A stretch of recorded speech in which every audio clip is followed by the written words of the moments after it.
Australia's aftermarket industry is alive and well, filled with high-powered track cars built for weekend fun. And one of the biggest names in Australian suspension tuning is Whiteline Automotive. As a manufacturer of sway bars, bushings, and suspension arms, Whiteline is often prototyping and developing new parts in its Somersby headquarters. One of their latest R&D projects is the new Mitsubishi Lancer Ralliart, a popular choice due to its price difference from the top-level Evo.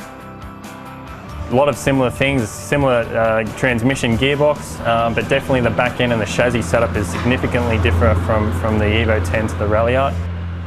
Hey, I'm Andy Nolan from Whiteline. I'm here today with Octane Report, having a look underneath the P29 project vehicle, also known as our Mitsubishi Lancer Ralliart. On the back end of this, we've got a 22mm 3-point adjustable sway bar. In regards to sway bars and handling, one of the rules of thumb we use is with front-wheel drive powered vehicles, you use a rear bar. With all-wheel drive vehicles, you also look to upgrade the rear bar first, because that's the best way to balance out an understeering vehicle. And all-wheel drive and front-wheel drive vehicles typically are prone to understeer out of the factory. Also on the back end of this, we've done front trailing arm bushings. Now we've done them in aluminium for a motorsport application. We've found that the rubber bushing provided too much compliance and basically was generating a lot of power loss when you're punching the vehicle through acceleration. So by putting in the aluminium bushings, we've taken out all that deflection and basically transferred a lot more power to the wheels. But we are running a front 26mm adjustable sway bar. Now we recommend the 26mm for motorsport application, or if you're running a better tyre or a semi-slick. We're also running heavy-duty stabiliser links on this vehicle. Again, a recommended upgrade for any sway bar or adjustable or aftermarket sway bar is stabiliser links. We've done front control arm bushings, included an aluminium motorsport caster version to dial in more caster. And also on the top of this car, we've done a strut brace, adjustable strut brace with a quick release clamp. Not many people know about our Whiteline strut braces come with a clamp which allows you to quickly detach the strut brace and work on the car without having to pull all the bolts around the strut tower off.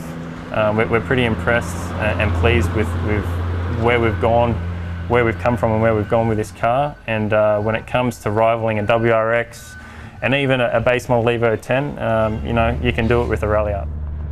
The Whiteline philosophy is we have to look at the whole vehicle. You can't just do a sway bar for a vehicle and walk away. It doesn't work like that. There's too many other variables that go along with it. All our development was based around trying to make a value for money addition, very small additions and changes to geometry. Adding caster, getting the camber corrected when the vehicle's lowered. Not too bad with the bump steer and things like that. So as a basis, it was a good chassis to start with. The addition of caster, the anti-lift we couldn't move as far because of the chassis itself, the suspension design, but definitely being able to offset the front lower control arm rear bush for extra caster. You know, every degree of caster we can attain, it gives us that much better turning and that much better dynamic camber. With a product lineup that covers everything from the GTR to the Civic, Whiteline is constantly testing and manufacturing. Sitting side by side with the Ralliart is its big brother's competition, the new Subaru WRX STI. One really good thing that they did was they used the same as the late model in Liberty or Legacy, depending which market you're in, quite a large strut top opening. So we've been able to manage nearly 9 degrees of caster in the front of our STI, which has been fantastic for that, especially for the exit grip, you know, keeping those wheels on the ground along with the anti-geometry kit. And on this car at the moment, we're running a 24mm rear adjustable sway bar. And what's quite unique to it is that in this kit you actually receive some rear chassis bracing or sway bar mount bracing. We found when we were testing the vehicle that going up in bigger sway bars actually didn't produce better results, and that was because, or where the sway bar mounts actually was moving quite a lot under heavy loads and basically taking the effectiveness out of the sway bar. So by doing that, we've mounted the sway bar mounting point back into the chassis and stopped all that lateral movement. On the back end of this, we've also added our new adjustable heavy-duty ball links. These aren't spherical, so these ones aren't prone to the rattling and low compliance you'd find on most sphericals. They're a street friendly product, but can also be used at the track. And at the moment we're still in the prototype stage of doing a rear upper adjustable camber arm, which is the one I'm pointing at here. And at present we have camber adjustment bushings where you can dial in small levels of camber through eccentric adjustment. From a diff point of view, we've also done rear diff bushings, and these kits are designed to, I guess, deliver positive traction to the back end of the car under power. And as I guess we go down to the front of the vehicle, I can show you some more cool stuff. A couple of products that Whiteline's quite famous for in the Subaru market is our anti-lift kits and also our roll center adjuster kits.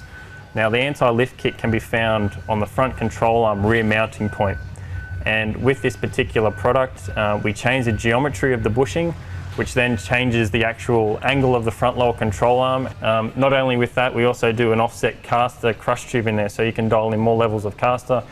In regards to the roll center kit, that basically involves a replacement ball joint for the front lower control arm, a different height. Basically with Subarus and Mitsubishis, they're already a lowered platform, so when you do start to lower them further, you tend to change the roll geometry of the car. And most people would think that it'd improve handling, but it actually works against the vehicle and changes the front geometry points and roll couple in the front end of the car, and basically allows the car to roll over itself. So the front ball joints basically reposition that front geometry and put the roll back through the tyres rather than over the top of them.